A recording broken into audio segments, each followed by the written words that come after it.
In this video I'll be showing you how to take the project variables you created in the last video and make them applicable when you change screens.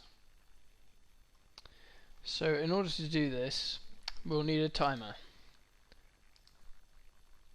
The timer function will enable you to consistently run an action, or in our case we're only going to run it once, and this will occur when the screen is loaded.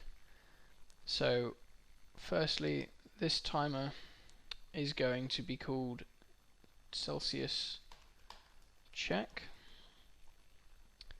and we're also going to need,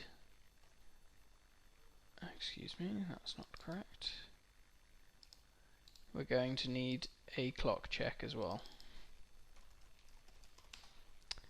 and this is also going to occur when the screen is loaded. So what these need to do is to run an if statement.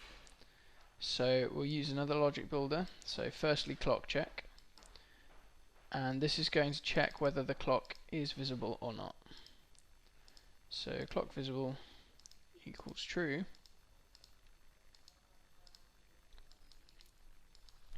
is clock visible, and if it is, then we are going to run set clock visible, and if it's not, we're going to run set clock invisible. So you'll notice this is very similar to what we had before, where it is clock. However, the actions are actually inverted, so that's why we couldn't use the previous if statement.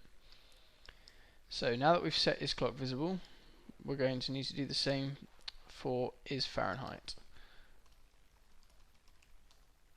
Well, is Celsius, and this is going to be is Celsius 3 in this case, because we've already got 2.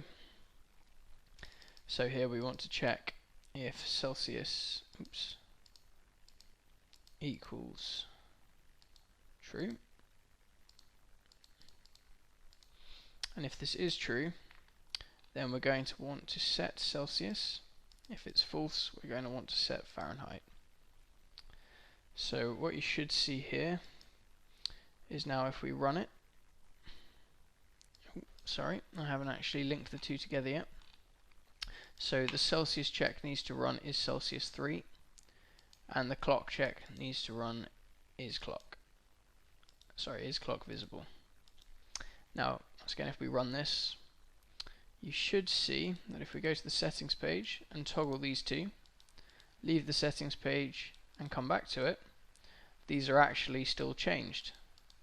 So that's our first step. Next is to apply the same changes to our main screen, so that this unit's value here changes and this clock visibility changes as well.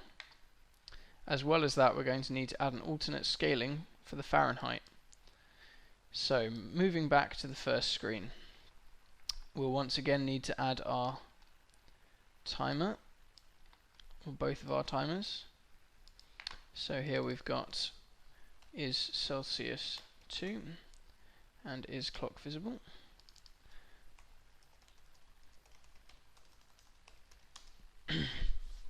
And both of these are going to run only once. So we'll start with the clock because that's the easiest one. So for this, what we'll actually do is we'll get an action, we'll need our if statement, our logic builder. Clock is clock visible. Nope. Clock visible. Let's call it is clock visible 2. And we'll run this to check the property clock visible equals true.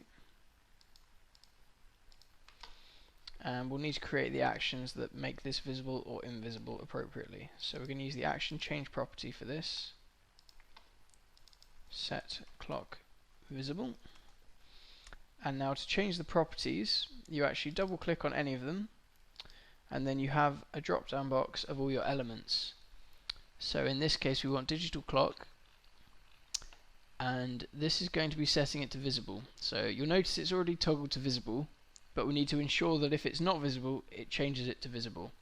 So you just need to check this checkbox here to say that the visible property needs to be set to this, no matter what it was previously. And that will make it okay. And next we need is clock available to, so we need our other action element. So set clock invisible. And once again, loading this up, we can go to our digital clock. And this time, just by toggling it to invisible, you should see that it's checked automatically. So that's our two settings there done. So now we need to make it so that this will run the check is clock visible to. And this, if true, will set clock visible, and if false, will set clock invisible. So finally, we're going to need another logic builder for the Celsius. So this is going to be is Celsius 3 in this case. And once again, this is going to check the variable is Celsius to see if it's true. And if this is the case, so let me just link this to it. So is Celsius 2 needs to link to is Celsius 3, which is the logic builder. If this is the case, we need to create the action elements that will run to make the appropriate changes. Before we can do this, however, we're going to need the slightly different scaling. So in order to do that, we're actually going to need a second text box identical to the first. So I can do this by copying and pasting it. So if I place it down here for now, this is going to be digital meter Celsius, and this is actually going to be digital meter Fahrenheit. Now, when the Celsius meter is at 100 degrees C, the Fahrenheit is actually going to be at 212. So I'm going to replace that value. Next, I'll need to position it in exactly the same place and make it invisible. So 6384.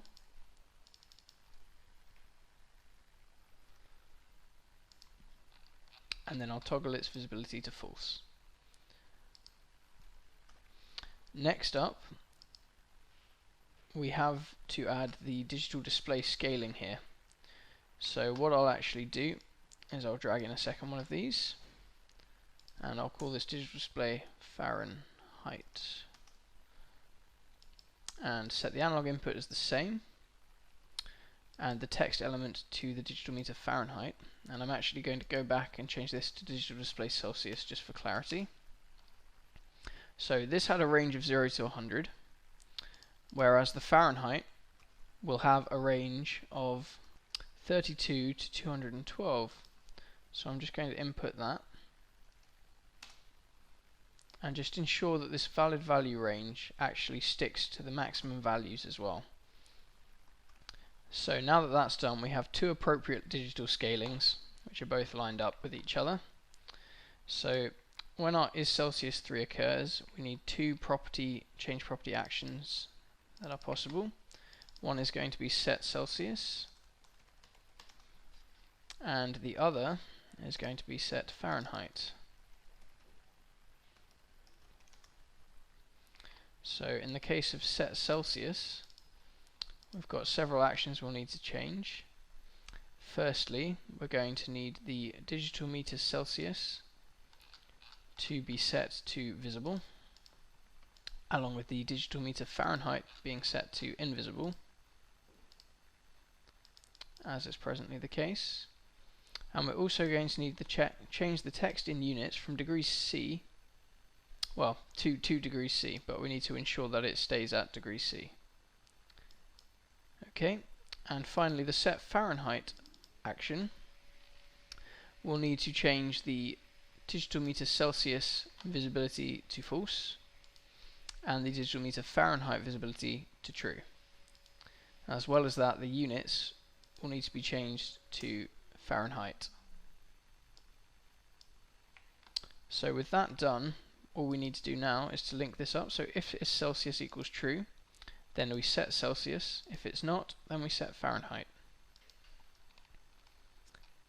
and assuming our clock is already linked, which it is, that should perform the appropriate behavior. So if we now run the emulator, you'll see that it's defaulting to degree C obviously, and the clock visibility is true. So if we come here and change the clock visibility to false and change to Fahrenheit, you should see here that we now have 32 and Fahrenheit, and the visibility of the clock is now invisible. And so the scaling is also changed. So you'll notice here that because of the text box's size now increasing further than it would have, I've actually forgotten to set the decimal place to 1. So what I need to do to change that is to come in here and set decimal places to 1. And if I run that again, then you should see that even if I set it to Fahrenheit, it shouldn't overrun into the degrees F label box. And there you have it. So thank you for watching the PanelPilotACE advanced tutorials, and I hope they've been useful.